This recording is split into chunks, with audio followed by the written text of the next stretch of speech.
Bonjour, ravi de vous retrouver dans Lumière Intérieure. Cette semaine, j'ai la joie d'accueillir un comédien, auteur, producteur, propriétaire de théâtre. Il fait rire depuis presque 3 décennies en France, en Belgique, mais aussi ailleurs dans le monde francophone et au-delà. Si je vous dis Le Clan des Divorcés, je suis sûre que vous l'avez reconnu, Halil Vardar est notre invité. Bonjour Halil Vardar. Bonjour, merci de me recevoir. Ravi de vous accueillir dans Lumière Intérieure, aussi ravi, sur KTO. Et j'ai envie de vous dire, parce qu'on va en parler, bon anniversaire. Bon anniversaire à vous déjà, puisque c'était il n'y a pas si longtemps. Je crois que vous avez un chiffre rond, un peu, 55 25 ans. Ah pardon. J'ai eu 25 ans là, avec 30 ans de plus. Vous ne les faites pas. Je suis du 7 février, je fais 55 ans. Ouais. Voilà, et, en 2025. Et puis il y a un autre anniversaire dont on va parler, le Clan des Divorcés. Le Clan des Divorcés, 20 ans, cette année. Ça passe. 3 millions ou même plus, hein, je crois même plus aujourd'hui. 3 millions de spectateurs qui sont allés voir quand même ce succès théâtral qui... Plus les diffusions en télévision, à l'étranger, les adaptations en séries télé à l'étranger. Ça a été même adapté à la télévision en Bolivie. En Bolivie ? Franchement, je ne sais même pas où se trouve exactement la Bolivie sur une carte. Bon, je pense pas loin, mais je ne savais même pas. C'est le truc qui m'a changé la vie, quoi. Alors comment vous digérez ce succès-là depuis 20 ans ? On digère bien les succès, on les digère mieux que les échecs. Ça, c'est sûr. Non, c'était d'abord pas prévu que ça marche autant. C'était vraiment un truc pour... Même au départ, vous n'êtes pas dit, ça commence quand même bien, il y a 20 ans, souvenez-vous. Non, c'est sûr que ça m'a changé la vie tout de suite. Tout de suite. Mais entre tout de suite et ce que ça a été, c'est pas pareil. Surtout, il faut rappeler qu'au départ, personne n'en voulait. Ah, ça... voilà, les tourneurs, les producteurs de théâtre, les propriétaires, on voulait pas de votre pièce. Moi, je me rappelle d'une conversation. Vous avez dû acheter presque... J'ai dû acheter. Vous avez dû acheter. Comment il s'appelait ce gars ? Je crois qu'il s'appelait Jean-Georges Tarot, qui est toujours là d'ailleurs. Je crois que c'est le directeur du théâtre de Passy. Alors, je le salue s'il regarde, parce que je l'ai eu au téléphone 55 minutes pour le convaincre de programmer Le Clan des Divorcés. Il avait à l'époque un théâtre qui s'appelait la Comédie de Paris, rue Fontaine, et il l'a refusé. Comme quoi, on se trompe parfois, quoi. Ah, oui, il doit regretter aujourd'hui. Je sais pas, vous savez, il a dû faire d'autres succès. Mais en tous les cas, celui-là, c'est vrai qu'il fallait pas le rater, quoi. Mais vous l'avez pas raté. Vous avez donc acheté les théâtres, c'était Comédie à la République, puis vous en avez acheté d'autres, mais en fait, où vous installez vos pièces, tranquillement. Au fur et à mesure du succès. On va parler de la dernière, là. Oui, en fait, au fur et à mesure, en gros, personne ne voulait de moi. On ne va pas se voiler la face. Et encore aujourd'hui, je suis toujours une espèce de Kaiser Sosé du métier. C'est-à-dire, c'est vrai, il ne faut pas se voiler la face. J'ai toujours été... Vous m'avez vu au Molière ? Non ? Je suis auteur qui vend le plus de places en France depuis 20 ans. Donc, mais c'est-à-dire que le deuxième, il n'est pas à 200 mètres, il est à 7 km, ouais. Mais j'ai toujours été une espèce de gars comme ça, un peu infréquentable. Électron libre ? Je ne sais pas, mais du coup, ils ont développé chez moi un instinct de survie qui fait que comme on ne voulait pas me programmer, j'ai pris un petit théâtre. Quand j'ai commencé à avoir du succès, ils ne voulaient pas me laisser un plus grand théâtre. Donc j'ai acheté un plus grand théâtre. Et puis au fur et à mesure, je me suis développé. Et je pense que quelque part, j'ai toujours été la preuve de la négation de leur pouvoir. C'est-à-dire que quand vous voyez quelqu'un qui a réussi sans vous cirer les pompes, ou sans venir pleurer, peut-être on n'a pas envie de le connaître, ce gars-là. Et moi, j'ai toujours été un peu en marge, mais il y a une personne qui ne s'est pas trompée, c'était le public. Voilà. Donc finalement... Le public qui est roi, Les Américains le savent. Un précurseur de la Startup Nation version théâtre, en fait. C'est ça. Peut-être, D'une certaine façon. Qui est peut-être l'avenir du théâtre, parce qu'on est quand même dans un milieu qui se rénove tout doucement. Et je me suis souvent posé cette question. Je me suis dit, si quelqu'un donnait 2 heures de vie à Molière sur Terre, il dit voilà, et tu as 2 heures pour aller voir une comédie. Je me suis dit, est-ce qu'il viendrait pas chez moi ? Parce que finalement, quand on connaît la vraie histoire de Molière, je suis quand même plus proche de lui que certains acteurs qui sont adulés surtout par le système, et moi par le peuple. Ouais. Et Molière, c'était un artiste du peuple. Du peuple, c'est vrai. Et vous leur en voulez quand même un petit peu ? Vous avez un petit peu d'amertume mais vous franchement... parliez des Molières, effectivement, des critiques du système, comme vous le dites. Oui, il y a un système, et puis il est bien verrouillé. C'est-à-dire que... Vous leur en voulez quand même ? Vous savez, oui et non, parce que je veux dire, demain, si on me disait, tiens, à Lille, tu reçois un Molière, d'accord, ça ne changerait rien chez moi, si ce n'est que je serais pour une fois sur une tribune face à tout un parterre qui ne m'aime pas. Contrairement à quand je suis au théâtre où j'ai tout un parterre qui m'aime. Donc en fait, je pense qu'en France, on a un problème avec ce qu'on ne comprend pas. Vous savez, la peur naît de l'ignorance. Les gens ne savaient pas qui j'étais. Je n'appartenais à aucune communauté. Ce mec a un prénom musulman, il a des origines albanaises. Ça fait déjà assez que pour faire une garde à vue. Hein. Oui, donc... il y avait, vous ne faisiez pas partie du sérail. Non, voilà. J'étais pas le gars du coin, le gars qu'on pouvait identifier à travers une communauté ou un parcours. Donc, du coup, j'ai fait les frais de ça. Mais franchement, là, maintenant, ça a un peu changé. Oui. Donc, on m'invite un peu, mais je suis très, très peu présent dans ce genre de cérémonie où on m'invite. Pas au Molière, mais il y a plein d'endroits où on m'invite. Je ne vais pas trop. Et puis, très honnêtement, je me consacre surtout à l'écriture des œuvres, aux répétitions. J'essaie d'améliorer la qualité de mon travail. Et parce le que c'est reste, vrai que on en parlera, vous êtes un boulimique de travail. On parlait du Clan des divorcés, mais il y en a eu d'autres. Il y a eu Hernie fiscale avec Franck Leboeuf, Tout va bien se passer, Star d'un soir, 10 ans de mariage. Et en ce moment, à voir, avec vous d'ailleurs sur scène, je vous ai vu, une œuvre truculente qui s'appelle, avec Rebecca Hampton, 7 scènes de ménage, à la grande Happy Comedy, donc 40 rue Clichy, dans le 9e. Théâtre. Ouais, chez moi. Chez vous. On sent d'ailleurs... comme chez vous, hein, ou comme chez soi, on va dire. Les gens aussi, hein, il y a toujours une interaction à l'île Vardar avec le public. Il y a toujours le quatrième mur se casse de temps en temps. Mais je ne sais pas qui a fabriqué ce mur. Hein. Je ne sais pas qui a dit, vous savez, il y a toujours un metteur en scène qui dit oui, il y a un quatrième mur, parce qu'il ne comprend rien à ce qu'il fait. Vous savez, on était quand même dans un métier où il y a beaucoup de gens qui apprenaient aux acteurs à rater leur carrière comme eux. Donc, si un acteur a envie de parler à son public, c'est son problème et c'est le problème du public. Les gens qui ont inventé le quatrième mur, c'est aussi ceux qui ont inventé les théâtres vides. Franchement, les gens qui viennent au théâtre, c'est pour qu'on leur parle et pour qu'on les aime. Molière le respectait. Ah non, vous voulez rire ou quoi Oui, il y avait des... Non, mais regardez, relisez Molière, regardez les apartés de Molière, il ne le respectait pas du tout. Après, c'est la mise en scène qui a voulu ça.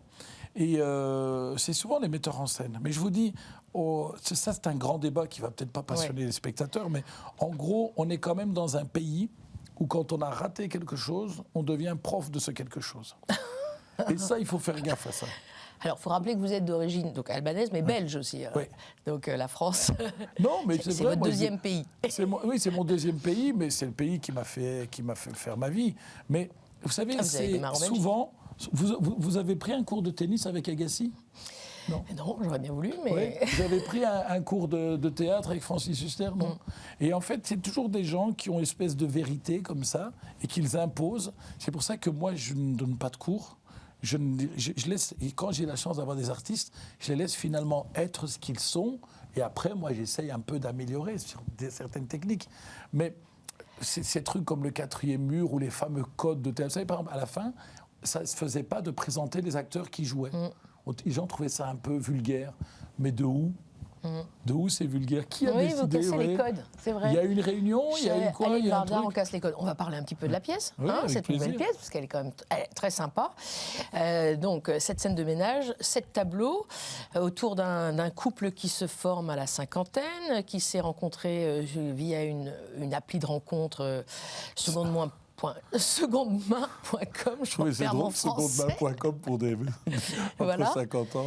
Et finalement, c'est très drôle, on rit beaucoup. Il y a dans ce tableau avec l'évolution de leur mariage, qui tient quand même, de leur union, qui tient toujours jusqu'à 96 ans. Et finalement, c'est une ode d'espoir pour les plus de 50 ans, cette pièce, parce que c'est optimiste. C'est très optimiste. Ça aurait pu mal finir, mais ça finit pas mal du tout. Il y a même vraiment des moments d'émotion. J'essaye que ce ne soit pas gratuit, qu'il y ait des choses qui... Mais je pense que 50 ans, aujourd'hui, c'est rien. C'est-à-dire qu'aujourd'hui, on a une espérance de vie pour les femmes qui dépassent les 80 ans. Je trouve que moi, je vois des femmes qui ont 50, 60 ans qui sont magnifiques. Alors, qu'est-ce qui vous a inspiré, justement, le passage de la cinquantaine pour écrire cette pièce?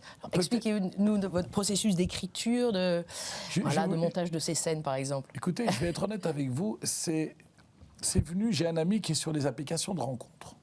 Tinder, Bumble, pour pas faire de la pub. Qui a 50 ans, un peu plus même. Et évidemment, comme on partageait beaucoup de temps ensemble, il me montrait ça, il me montrait les photos et tout. Et j'avais, comme tous les hommes, une vision de la femme avant, après 50 ans, tout ça. Et quand je voyais les photos, le comportement, le verbe qu'elles utilisaient en s'exprimant, je me disais, mais est-ce que c'est pas le meilleur âge, finalement? Parce qu'à 50 ans, les enfants, ils sont là, ils ont grandi, les crédits ont été payés. On connaît son corps, on connaît ses envies, on connaît ses rejets aussi. Et je me disais, tiens, ces femmes qui lui écrivent, elles avaient l'air intéressantes, voilà, et belles. Je trouvais que c'était un bel âge pour une femme. Et donc, je me suis dit, tiens, peut-être que pour changer un peu des histoires de 25-30 ans, on pourrait peut-être trouver une idée de ce couple qui se retrouve après 50 ans. Et finalement, vous savez, on dit mariage pluvieux, mariage heureux. C'est pas pluvieux dans le sens de la pluie, hein. C'est plus vieux dans le sens de l'âge, mariage heureux. Parce que je pense qu'à 25-30 ans, pour les plus tardifs, quand on nous demande de nous engager, en tous les cas, nous les hommes, on n'est pas prêts. Hein. Il faut attendre plus longtemps. Je pense que la maturité... Ça résonne avec votre propre histoire. Oui, vous êtes aussi remarié. J'ai eu 2 mariages. Bon, mon premier mariage avait 30 ans, tout rond. Et le deuxième, j'en ai eu... C'est aussi le clan des divorcés, c'est un peu... Oui, c'était dedans. Ouais, je l'avais écrit pendant mon mariage. Non, c'était avant mon divorce. C'était avant le divorce, quand même. C'est d'ailleurs le clan des divorcés et le succès qu'il a amené, qui a entraîné ce divorce. Qui a entraîné le divorce. Le succès dans le milieu du spectacle ne fait pas très très bon ménage avec la pérennité conjugale.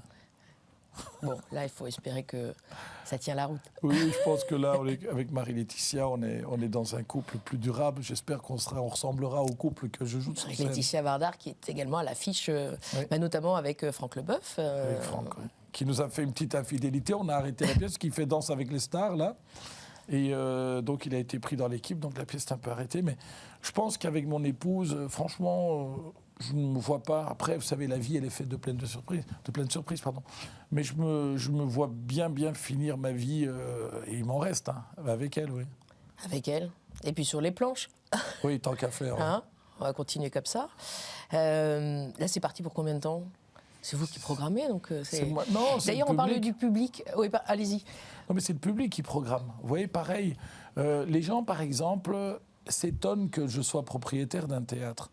Mais avouez quand même que c'est rassurant que le propriétaire soit un artiste et pas un maçon ou alors une boîte d'Internet ou une boîte de finance qui fait de la défiscalisation. Vous voyez, c'est devenu... C'est comme si les boulangers, on était étonnés qu'ils aient une boulangerie. Vous voyez ce que je veux dire? On se dit, tiens, il est comédien. Ah, il a un théâtre, c'est bizarre. Il y a un théâtre. Mais oui, en fait, je fais du théâtre, donc j'ai un théâtre. Et encore une fois, c'est un peu la perdition qu'il y a eu dans ce métier. C'est de se dire, il y a plein de règles comme ça. Et moi, j'ai une analyse qui est très personnelle et qui est peut-être pas fédératrice, mais je pense que quand l'argent public arrive dans quelque chose, ce qui a été le cas dans les années 80 dans le théâtre, ils ont mis un pognon de dingue. Ben, du coup, on n'a plus besoin d'être bon. Parce que vous ayez 400 spectateurs ou 30, vous gagnez la même chose. Sauf qu'avec 30, vous passez le balai plus vite et vous rentrez chez vous plus vite, vous couchez. Et en fait, on est rentré dans une récompense à l'échec, qui n'a pas été que dans le théâtre d'ailleurs, où finalement, est-ce que vous pensez que Jacques Brel avait été subventionné? Est-ce que Gainsbourg a été subventionné? Est-ce que Feydeau a été subventionné? Est-ce que Courteline a été subventionné? Molière, Victor Hugo? Non. Quand on a inventé la subvention... on a inventé aussi la récompense à l'échec. Et automatiquement, la qualité des œuvres a baissé, les théâtres sont vidés.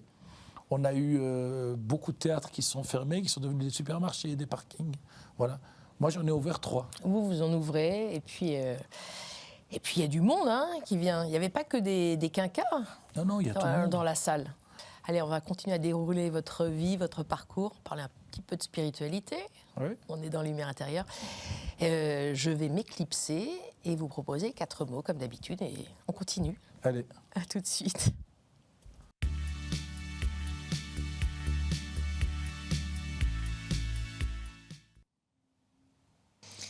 Alice Vardar, comment allez-vous depuis tout à l'heure?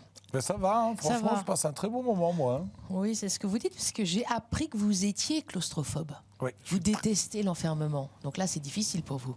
Oui, mais je suis très bien accompagné. Ça va? Ça va. Pourquoi? Ça vient d'où, ça? L'enfermement, la Je sais claustrophobie? pas, je suis né par césarienne. Et ensuite, je me suis toujours posé la question, parce qu'évidemment, j'ai fait la sophrologie, l'hypnose, j'ai tout fait. Tout ce qu'on peut faire sur Terre, je crois que je l'ai fait pour essayer de m'en sortir. Mais ça continue. Bon, c'est partie de la vie. Hein.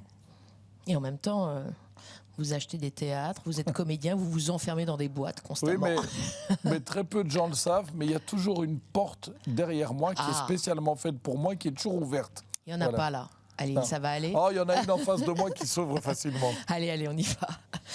On y va. Premier mot. Autodidacte. Ouais. Ah, c'est vous, ça.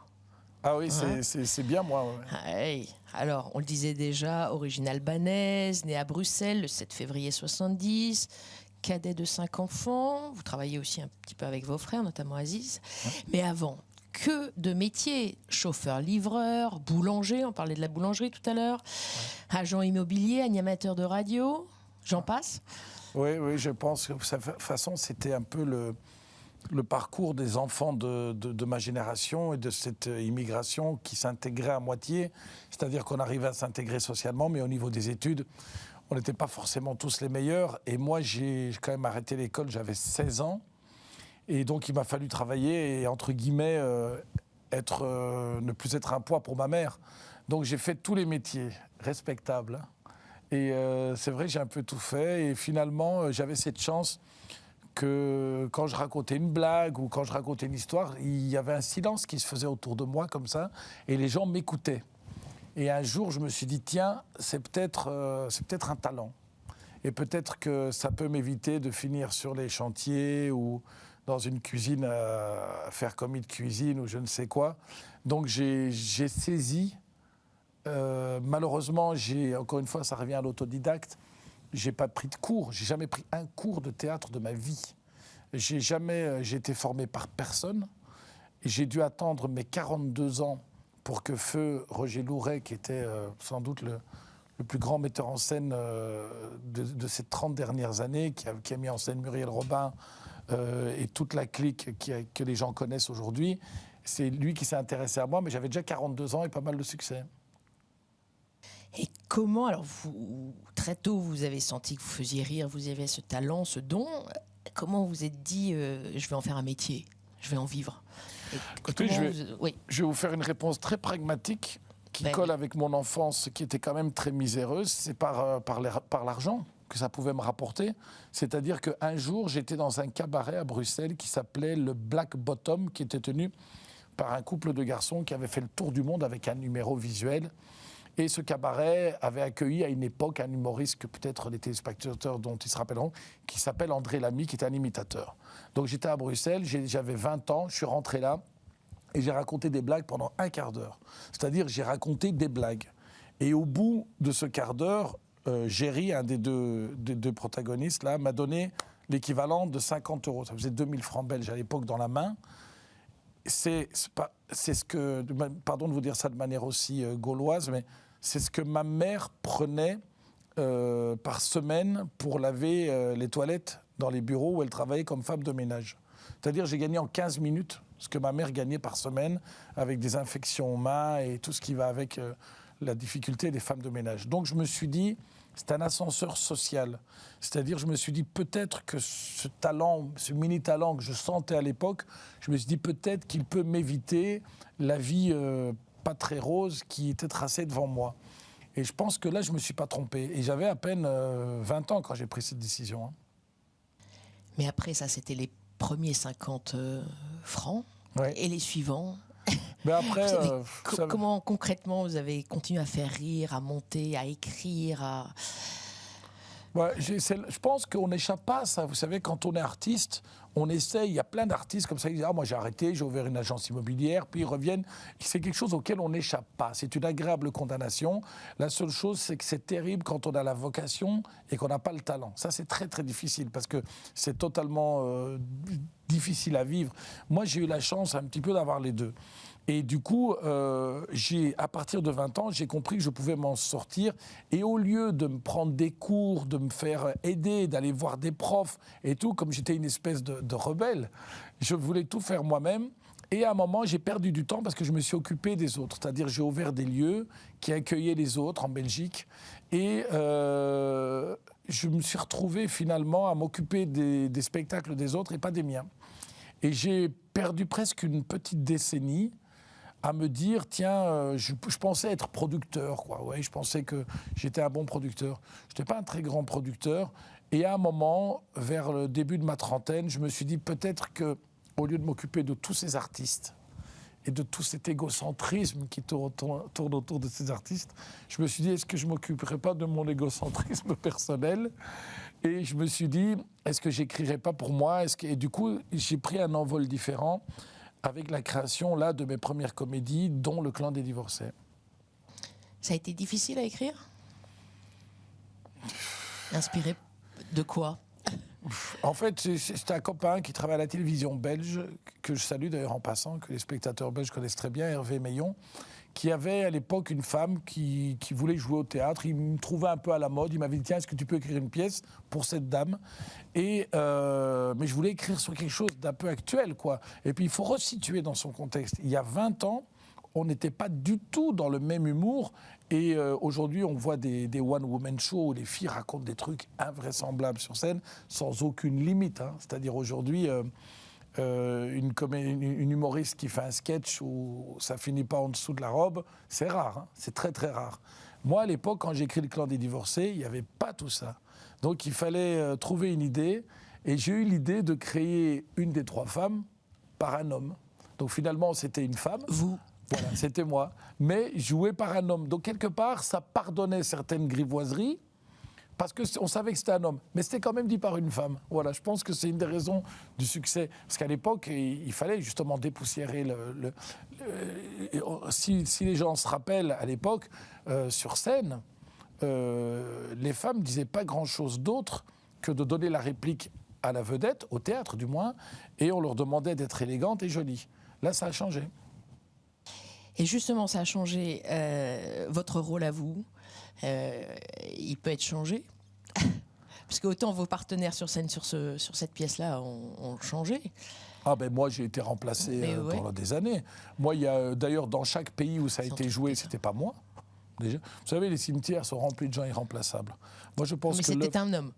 Oui, c'est toujours un homme. Hein. Toujours un homme. Ouais, c'est ça. Ah bah oui, c'est le principe. Oui, c'est le principe. Et donc ça a toujours été non. J'ai été remplacé, même franchement parfois j'ai été remplacé.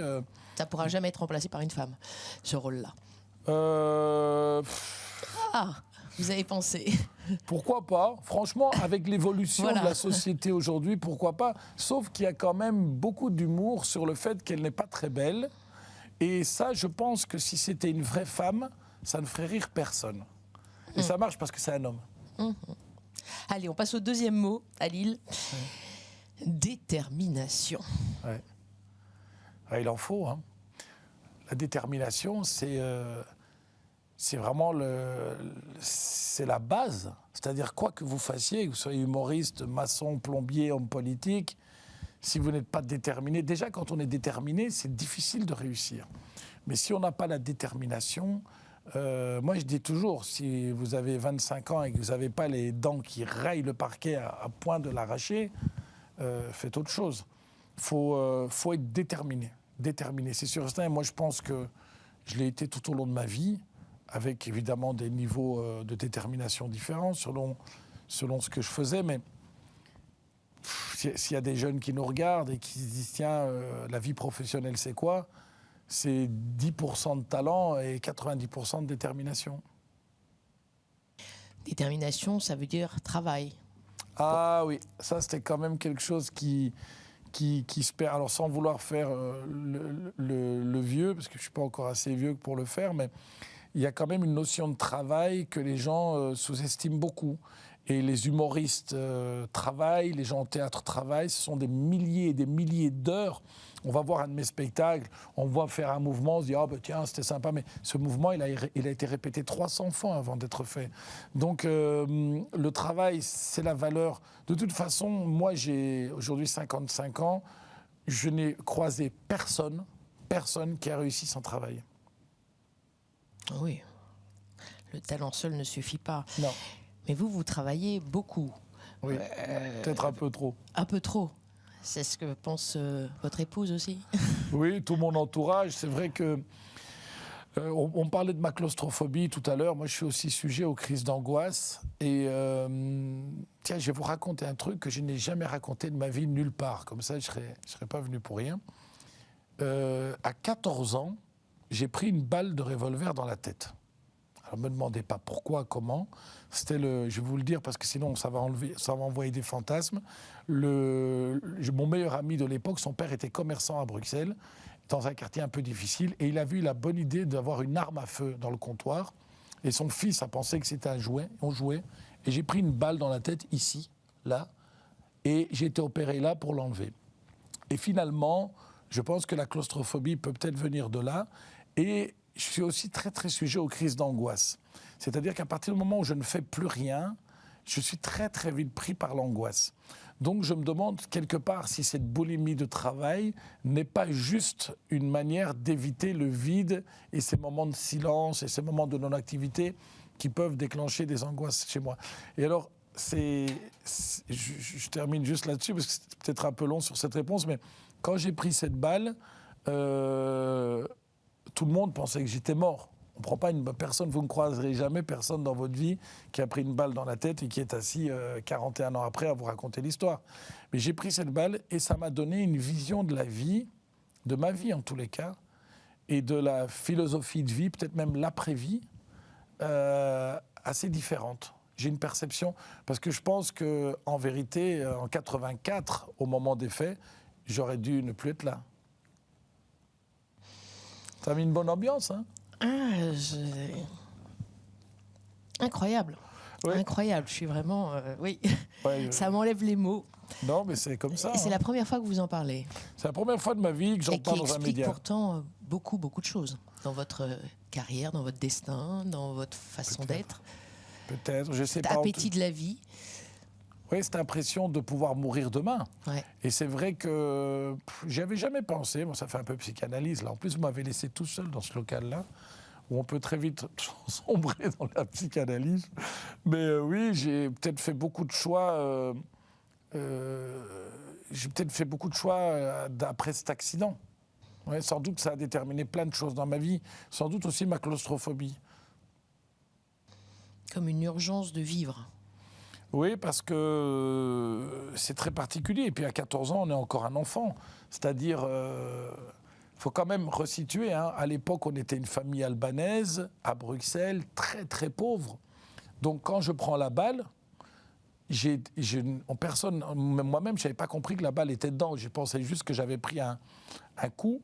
Je n'ose pas le dire à ma mère parce que je ne voulais pas faire de la peine à ma mère. Donc j'arrive à la maison, je m'installe à table pour manger. Après avoir pris une balle... Ah oui, quand même. Vous n'étiez même pas tombé par terre. Si, je suis tombé, mais je me suis relevé. Et j'avais mis un sparadrap pour pas que ma mère s'inquiète. Et à table, mon frère Hamdi me dit « Mais ça coule, là. Ça coulait du sang. » Et je dis « Oui, on a joué avec un revolver, tout ça et tout. » Et mon frère me dit « Bon, on va aller à l'hôpital. » Et on va à l'hôpital. Pour la première fois, je crois, de ma vie, on prend un taxi, parce qu'on n'avait pas les moyens de prendre un taxi. Mais comme il y avait urgence, on prend un taxi. Et d'ailleurs, le taxi, quand on lui a dit qu'on y allait pour une balle dans la tête potentielle, il a roulé très très vite. Et on est arrivé à l'hôpital à Bruxelles. Et je me mets dans la salle d'attente, comme ça. Et puis, il faut une petite radio. Et puis, tout à coup, j'entends... enfin, toutes les alarmes qui se mettent en marche. Et j'entends le petit a une balle dans la tête. Donc, le petit, c'était moi. Et j'ai été opéré d'urgence. Et c'est vrai que ça peut être le genre de chose qui a découlé sur toute ma vie, oui. Sans doute. Sans doute. Peut-être certainement. Peut-être, je ne sais pas. Franchement, j'en avais pas parlé depuis très très très longtemps de ça. Et puis c'est pas... quand j'avais eu votre journaliste au téléphone, j'ai failli en parler Mais c'est quelque chose que j'ai toujours gardé pour moi. Mais on se sent bien ici, du coup, ça donne envie de parler. Hein. Tant mieux, Halil. Ouais. Merci pour la confidence. Merci pour le partage, vraiment. C'est étonnant et oui, ça explique sans doute beaucoup de choses. Oui, sans doute. Vous remerciez peut-être la vie, Dieu, on en parlera tous les jours. Ah oui, mais moi, je suis... vous savez, j'ai vécu ça. Et c'est vrai que, franchement, depuis 41 ans, chaque jour où je me réveille, je me dis c'est un jour de bonus, quoi. Ah oui, ça change le regard sur la vie tout de suite. Je vous propose le troisième mot, le mot lien. Ah, c'est vaste. Hein. Assez vaste. Il y a beaucoup de liens. Chez vous, autour de vous, votre famille, vos amis. Ouais. C'est important, je pense. Hein. Je pense parce que, après, vous savez, c'est comme une fleur sans racines. Hein. Ça ne pousse pas. Vous voyez, je pense qu'on a besoin de liens, on a besoin de gens autour de nous. Moi, j'étais très, très, très famille. Franchement, j'ai consacré énormément d'énergie, de choses pour ma famille. Parce qu'au moment où moi, je réussissais, j'avais mes frères, ma sœur, mes neveux qui, eux, réussissaient moins. Donc j'avais envie que tout le monde réussisse. J'ai essayé de porter toute une famille, j'ai essayé de porter mes amis. Et puis au bout d'un moment, ça je pense que jusqu'à 50 ans on essaye. Et puis à partir de 50 ans, on part de l'idée que ceux qui voulaient y aller, ils y ont été. Et ceux qui n'iront jamais, ils iront jamais. Mais j'ai des liens très importants. Je compte beaucoup sur l'amitié. Je suis très très très fidèle en amitié. Je pense que c'est très important. Et les liens, il y a des gens comme ça qui sont mes amis depuis des années et des années, que je ne vois pas forcément tous les jours. Peut-être même parfois, je ne les vois pas pendant un an, mais le lien est indéfectible. Quand on parle de lien, on pense aussi à la transmission. Ouais. Vous avez 4 enfants. Ouais. 2 filles qui se sont orientées vers des carrières plutôt médicales. Ouais. Un garçon que vous avez élevé comme votre fils, qui n'est pas votre fils biologique, et le petit dernier, qui porte un très beau nom. Ilan. Un nom très, très fort, en hommage à Ilan Halimi. Oui, c'est toujours un peu... comment dire, c'est toujours émouvant pour moi, parce que quand j'ai connu le succès en 2004, le vrai succès que le public connaît avec le Clan des Divorcés, c'est le même moment où, j'allais dire des barbares, mais il s'appelle comme ça d'ailleurs, le gang des barbares, où des barbares ont tué un enfant en France parce que juif. Je ne me suis jamais remis de cette information. C'est-à-dire quand j'ai appris qu'on avait en 2004 brûlé, parce que les gamins étaient partiellement brûlés, pardon de reparler de ça, parce qu'il y a peut-être de la famille qui regardera le programme, mais ce qu'on a fait à ce gamin ne porte pas de nom. Et à l'époque, j'avais encore mon premier mariage, et j'avais encore des espoirs de refaire des enfants à mon ex-femme. Et je m'étais dit, si un jour j'ai un enfant, si j'ai un fils, si Dieu me donne un fils, je lui donnerai le nom d'Ilan pour prolonger pour prolonger la vie de cet enfant, voilà. Et la vie a fait que j'ai divorcé, tout s'est arrêté, j'avais plus aucune ambition de faire des gosses, ni à mon ex-femme, ni à qui que ce soit d'ailleurs. Et puis comme il n'y a que les ânes qui ne changent pas d'avis, en 2020, j'ai eu la chance d'avoir Ilan. Et quand j'ai su que c'était un fils, ça m'est tout de suite revenu. Je me suis dit, il s'appellera Ilan. Alors, il a fallu un petit peu expliquer dans ma famille, qui est quand même un peu musulmane, pourquoi j'utilisais un nom juif pour mon fils. D'abord parce que Ilan, on le trouve aussi d'une autre manière chez les musulmans. Et ensuite, Ilan, c'est l'arbre de la vie. Et quelque part, je ne sais même pas comment on peut encore parler de ce sujet, mais c'est tellement dramatique. Quelque part, ce gamin, voilà, je lui rendais hommage. Voilà. C'est un sujet difficile.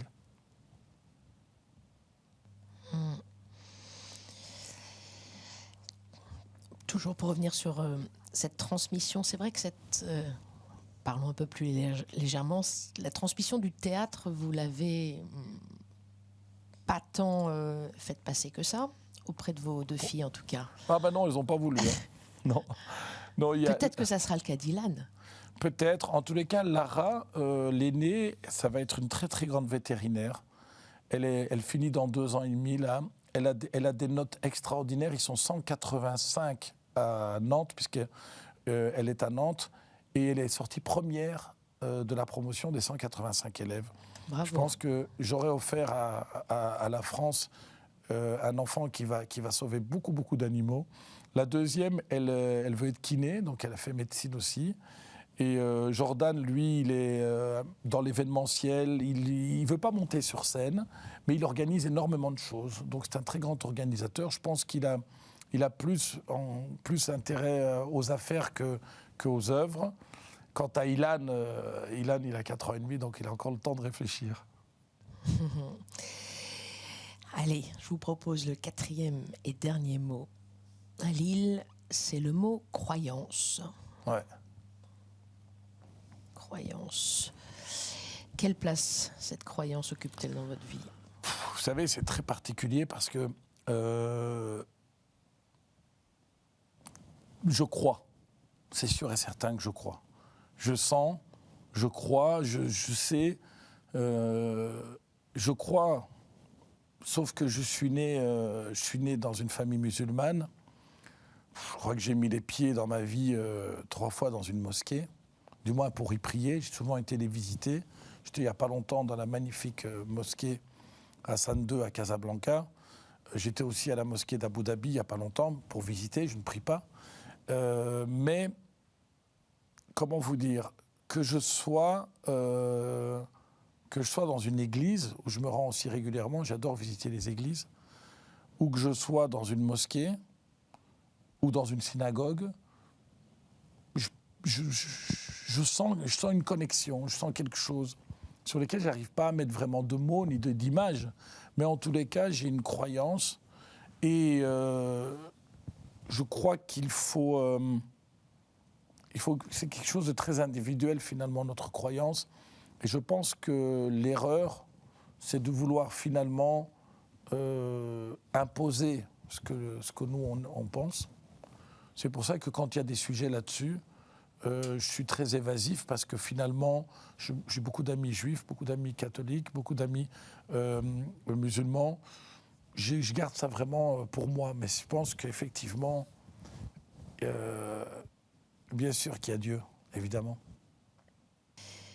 Et cette croyance que vous manifestez, que vous partagez en Dieu, est-ce qu'elle a été justement révélée par cet accident que vous avez eu à 14 ans et que vous nous avez dévoilé? Oui, écoutez, sans doute. Après, pour des raisons, c'est la vie, j'ai été souvent confronté à la mort de gens autour de moi, très jeune d'ailleurs. J'ai perdu un très très bon ami, Pascal Philippon, j'avais 17 ans. Et tout au long de ma vie, comme ça, j'ai perdu des gens. C'est un peu côté triste, mais j'ai perdu beaucoup de gens autour de moi. Et à ce moment-là, évidemment, il y a les funérailles qui sont quand même un moment très, très, très dur. Très, très dur. Moi, je ne me suis jamais remis du départ de ma mère, par exemple. Et finalement, quelque part, dans notre croyance, on trouve un certain réconfort, un certain apaisement. Mais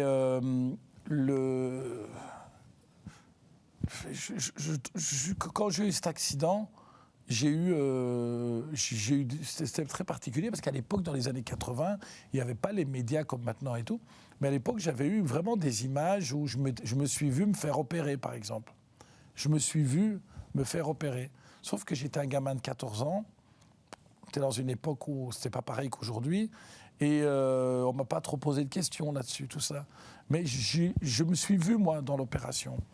Donc, est-ce que c'était un moment de passe? Je ne sais pas. Mais en tous les cas... Une expérience de mort imminente?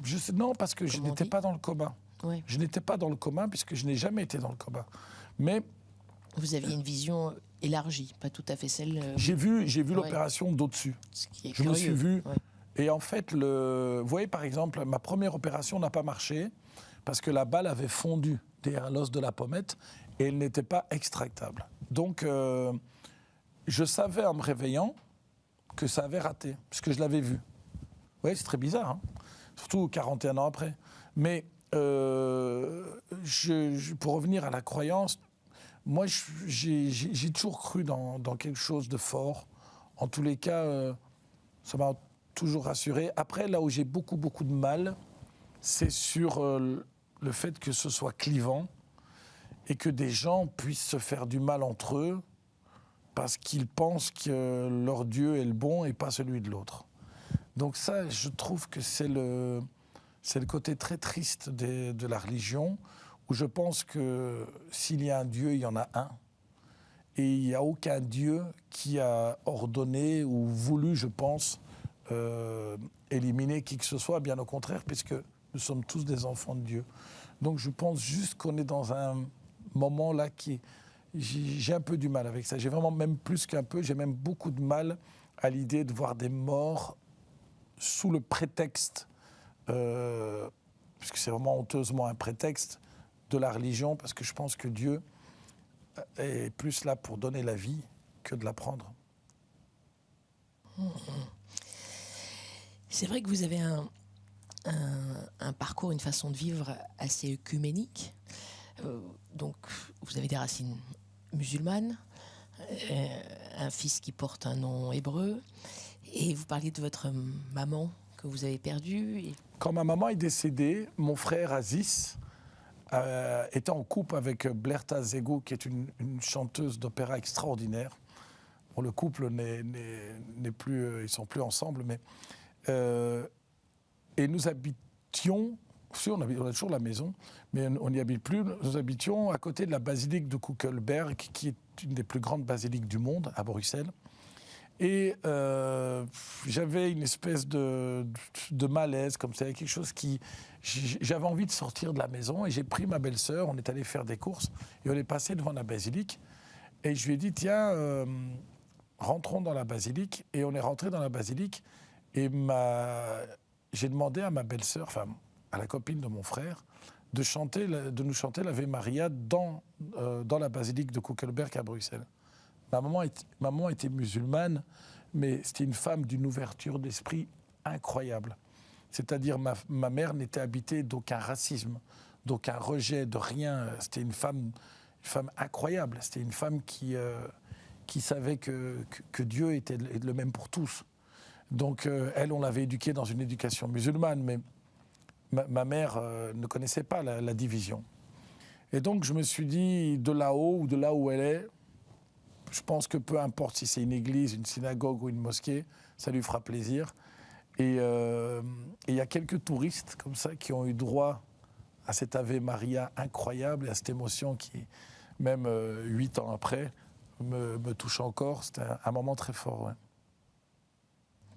Ouais. Mmh. Mais vous voulez me faire pleurer, c'est ça le but de l'émission, c'est ça?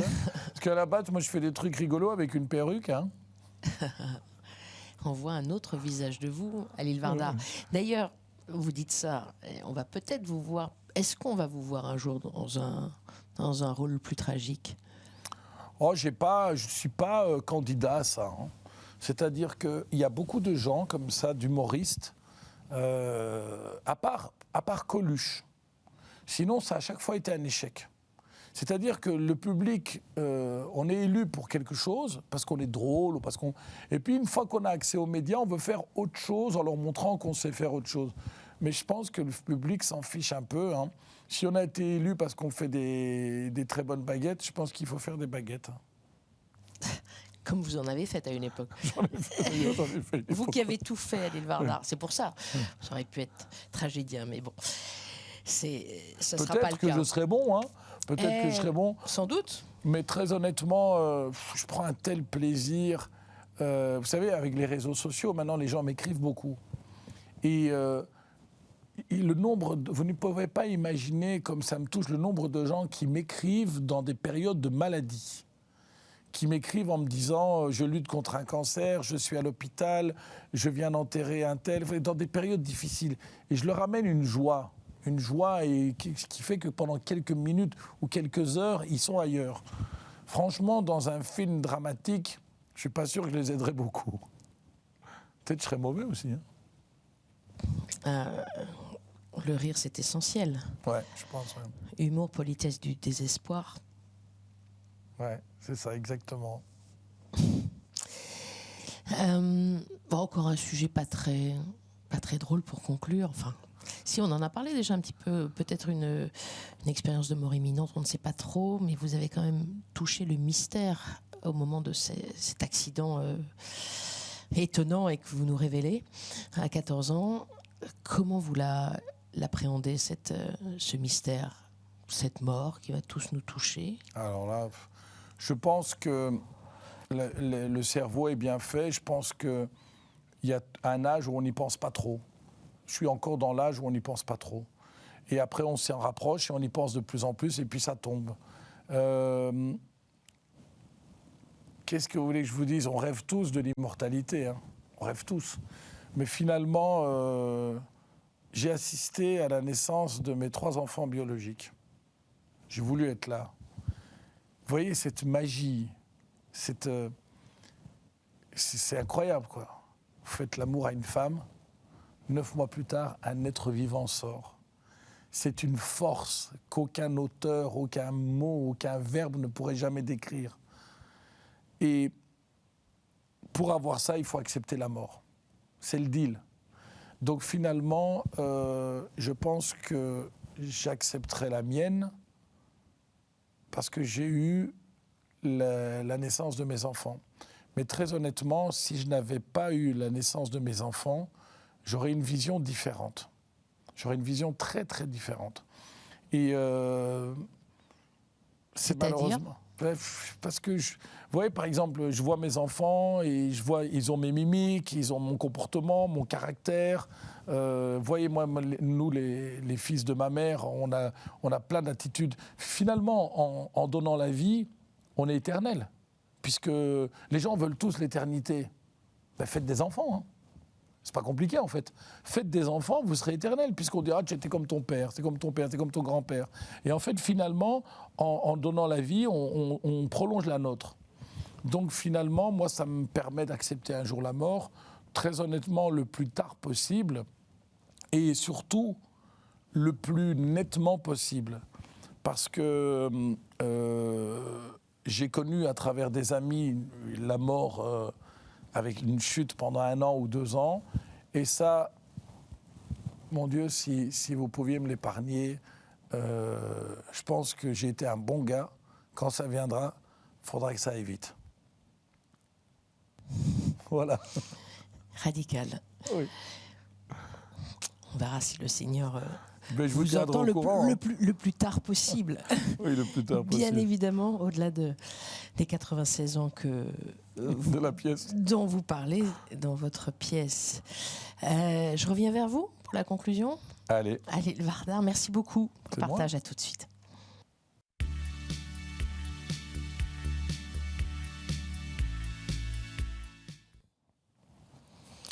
Halil Vardar, je suis de nouveau en face de vous. Vous êtes plus rassuré? J'en suis ravi. Oui. Comment est-ce que vous avez vécu cette expérience? Écoutez, très bien, très douce. Le confinement. Non, je trouve que c'est très doux. Vous me parlez du confinement? Non, je parle de cette expérience de confinement. Non, moi j'ai trouvé ça très sympa. Et puis... Et révélateur. Vous nous avez... Peut-être, oui, peut-être pour vous, parce que moi je la connaissais. Partagé, bien sûr, mais je trouve que c'est très bien. Partager ce moment de vie incroyable, enfin, il n'y a pas de mots, enfin, comme une nouvelle vie qui a démarré à 14 ans pour vous, enfin, qui révèle et qui explique sans doute votre vie aujourd'hui, votre carrière et comment vous êtes et vos choix, votre perception. Pour ça que je dis toujours aux gens, vous savez, on se fait des idées des gens, on ne les connaît pas, on ne sait pas. Et finalement, il faut toujours aller vers l'autre, il faut parler. Et puis, cette émission, elle a quand même c'est une émission qui a quand même qui a cette force de prendre le temps et de créer une espèce d'intimité comme ça, presque familiale, où on parle. Et finalement, c'est un vrai talent. Et d'ailleurs, je vous en félicite parce que c'est très rare d'avoir cette ambiance-là. Et puis, ça donne envie de parler.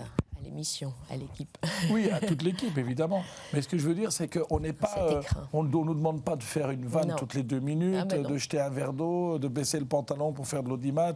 C'est vrai qu'on vous trouve dans un rôle que vous n'avez pas l'habitude de tenir. Non, mais c'est très sympathique parce que moi, je fais très peu. On m'a proposé souvent de faire des émissions de télévision. Je voulais faire Drucker quand j'étais gamin. J'ai fait 4 fois Drucker. Et j'ai fait les grosses émissions que tout le monde voulait faire. Je les ai toutes faites. Et après, je me suis dit, bon, c'est pas mon monde, parce que je voyais tous ces gars qui finalement n'avaient pas grand-chose à vendre, alors ils le vendaient cher. Ils étaient là, essayer accrochés. C'est comme ces politiciens qu'on paye déjà hyper grassement et qui sont tous les jours dans les chaînes de télé à reprendre un cachet encore. On se dit, mais ça suffit pas, les gars, ce que vous prenez. Et en fait, moi, je sais que j'écris des œuvres, je sais que je fais des spectacles, j'ai pas besoin de tout ça. Vous êtes autosuffisant, autodidacte et autosuffisant, vous n'avez pas besoin, c'est vrai ? Franchement, et puis surtout, vous pourrez imaginer, vous faites une émission, vous dites la mauvaise phrase. Le truc qui sort, qui a été mal interprété. Vous retrouvez avec... aujourd'hui, dans les réseaux sociaux, c'est un truc de dingue. Les gens se jettent sur un os à 3000 personnes dessus. Donc, je me dis, moi, j'ai du succès, j'ai des gens qui me suivent. Et de toute façon, j'arrive pas à en mettre plus dans ma salle. Et j'ai plus envie d'acheter de théâtre. Ah il y en a trop, il faut les gérer. C'est gérer en famille aussi. Non, parmi les 4 mots, rapidement, parce il faut que je clôture 4 l'émission, malheureusement. Il y en a un qui vous a davantage touché ? Autodidacte, lien, croyance, peut-être la détermination, croyance. La croyance. La croyance, je pense que c'est le mot qui touche le plus tout le monde. Parce que finalement, derrière tous nos airs de ce qu'on est, quel que soit notre rôle dans la vie, je pense qu'on a tous un rapport très particulier avec la croyance. Là, vous touchez sur quelque chose, quelle que soit la personne qui vient, ça doit être très très rare. Et si elle ne croit strictement en rien, ça m'étonnerait. C'est une croyance aussi. Non. Non, je pense que si elle ne croit en rien, elle sera pas, c'est pas quelqu'un qui sortira du lot. Je pense que les gens qui sortent du lot ont une croyance, tous. Et une croyance en soi aussi. Ça, c'est et c'est votre cas. J'essaye de boucler la boucle. Allez voir Halil Vardar si vous ne le connaissez pas encore. Ça m'étonnerait parce qu'il commence à être très connu. Il y en a beaucoup encore. Mais bon, il y en a encore quelques-uns qui ne doivent pas le connaître. Sur scène, en ce moment, 7 scènes de ménage au grand Happy Comedy. Il y a le Happy qui est c'est joli, ça met le bonheur dans la maison. Joli. Et d'ailleurs, il y a beaucoup de bonheur qui sort de cette pièce, beaucoup d'espoir pour les quinquas, mais pas que. Et merci beaucoup pour le à partage. Vous, merci, c'était un moment très sympathique. Votre sincérité, beaucoup de choses. Belle continuation, merci à vous de nous avoir suivis. Vous connaissez l'adresse pour revoir l'émission, ktotv.com. À la semaine prochaine. Bye bye. Bye bye. Merci Halil. C'est moi. Quel plaisir de te retrouver.